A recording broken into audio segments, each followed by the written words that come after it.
অবশেষে খোঁজ মিলেছে ওবায়দুল কাদের, আসাদুজ্জামান খান কামাল, ফজলে নূর তাপস, ছাত্রলীগ সভাপতি সাদ্দাম সহ আরো অনেকের। অবৈধ পথে তারা বহু আগেই সীমান্ত পাড়ি দিয়ে ভারত থেকে সরে পড়েছেন দুবাই, মালয়েশিয়া, সিঙ্গাপুর সহ বিভিন্ন দেশে। গণ অভ্যুত্থানের মুখে শেখ হাসিনার পতনের পর থেকে এখনো পর্যন্ত অবৈধভাবে দেশ ত্যাগের চেষ্টা করছেন আরো অনেক রাঘব বোয়ালেরা। পালাতে গিয়ে সীমান্তেই ধরা পড়েছেন কেউ কেউ, সীমান্ত পার হতে গিয়ে মৃত্যুর ঘটনাও ঘটেছে। এছাড়া পরিস্থিতি আঁচ করতে পেরে 5 আগস্টের কিছুদিন আগেই বিদেশে পাড়ি জমিয়ে আর দেশে ফেরেননি আওয়ামী লীগের বিভিন্ন পর্যায়ের এমন 13 জন নেতা রয়েছেন। যারা পালিয়ে গেছেন বা পালানোর চেষ্টায় রয়েছেন তাদের প্রায় সবাই হত্যা সহ বিভিন্ন মামলার আসামি।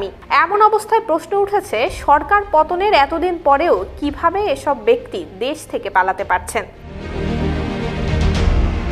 একাধিক সূত্রে জানা গেছে, আওয়ামী লীগ সাধারণ সম্পাদক এবং সাবেক সড়ক পরিবহন ও সেতুমন্ত্রী ওবায়দুল কাদের বর্তমানে দুবাইয়ে অবস্থান করছেন। গত 5 আগস্ট সরকার পতনের পর তিনি সীমান্ত অতিক্রম করে ভারত হয়ে দুবাই পাড়ি জমিয়েছেন। 250-টিরও বেশি ডিজাইন অপশন নিয়ে ওয়ালটন স্মার্ট ফ্রিজ, বোঝে আপনার প্রয়োজন।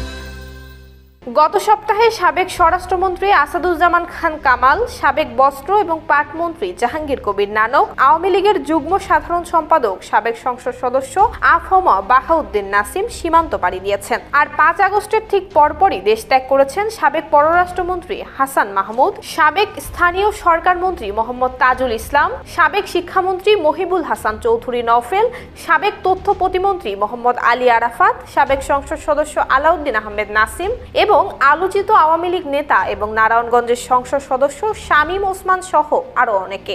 আওয়ামী লীগের যুগ্ম সাধারণ সম্পাদক মাহবুবুল আলম হানিফ, সাবেক মন্ত্রী রেজাউল করিম সহ আওয়ামী লীগের কেন্দ্রীয় বেশ কয়েকজন নেতার দেশ ছাড়ার গুঞ্জন রয়েছে, তবে তাদের বর্তমান অবস্থান এখনো নিশ্চিত করা যায়নি। অন্যদিকে ঢাকা দক্ষিণ সিটি কর্পোরেশনের মেয়র শেখ ফজলে নূর তাপস 3 আগস্ট রাতে পরিবার সহ দেশ ছাড়েন। তিনি ঢাকা থেকে সিঙ্গাপুরে যান। তাপসের ভাই যুবলীগের চেয়ারম্যান শেখ ফজলে পরশ সরকার পতনের কয়েকদিন আগে গত 31 জুলাই যুক্তরাষ্ট্র থেকে দেশে ফিরেছিলেন। জানা গেছে তিনি বর্তমানে বাংলাদেশেই রয়েছেন। সাবেক অর্থমন্ত্রী আহম মুস্তফা কামাল সপরিবারে রয়েছেন সিঙ্গাপুরে। এই তালিকায় আরো রয়েছেন ছাত্রলীগের সভাপতি সাদ্দাম হোসেন, সাধারণ সম্পাদক শেখ ওয়ালি আসিফ ইনান, ঢাকা বিশ্ববিদ্যালয় ছাত্রলীগের সভাপতি মাজহারুল কবির শয়ন, ঢাকা মহানগর উত্তর ছাত্রলীগের সভাপতি রিয়াজ মাহমুদ, যুবলীগের প্রচার এবং প্রকাশনা সম্পাদক জয়দেব নন্দী সহ আরো অনেকে। 5 আগস্টের পর দেশ ছেড়েছেন আওয়ামী লীগের এমন অন্তত 15 কেন্দ্রীয় নেতা, সাবেক মন্ত্রী এবং সংসদ সদস্য। অবৈধ পথে দেশ ছাড়ায় ইমিগ্রেশন বিভাগের নথিতে তাদের দেশ ত্যাগের কোনো তথ্য নেই। এর বাইরে আওয়ামী লীগ, যুবলীগ, ছাত্রলীগ এবং অন্যান্য সংগঠনের সাবেক এবং বর্তমান নেতাদের মধ্যেও অন্তত 27 জনের দেশ ছাড়ার খবর পাওয়া গেছে। তবে ধারণা করা হচ্ছে দেশ ছেড়ে পালানো ব্যক্তিদের প্রকৃত সংখ্যা হতে পারে কয়েকশো। নুসরাত জাহান মেহেক, জয় জয় দিন।